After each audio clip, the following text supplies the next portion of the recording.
По неофициални данни, бездомните кучета в столицата са около 20 000, съобщи столичният кмет Бойко Борисов, който присъства на откриването на приюта. От старта на кастрационната програма на общинското предприятие Екоравновесие до момента са кастрирани 4000 кучета.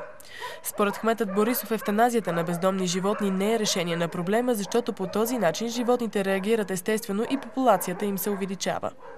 Въпреки че тук Общинския съвет не ни даваше възможност да ползваме, бих казал, публично-частното партньорство и помощта, безрезервната, която Германия ни отпусна, най-накрая успяхме да се справиме и виждате, че в момента в Европейския съюз, в европейските държави, всички организации считат, че този изключително тежък проблем в столицата, който наследих, се решава по единствено правилния и толериран и одобряван от Брюксел начин. Освен безпородни кучета, в приюта често попадат и породисти, изхвърлени от стопаните си, на които вече са умръзнали.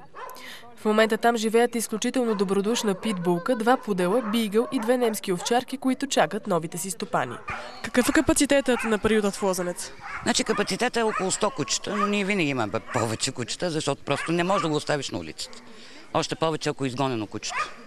Или е починал стопанина му, както много често се случва.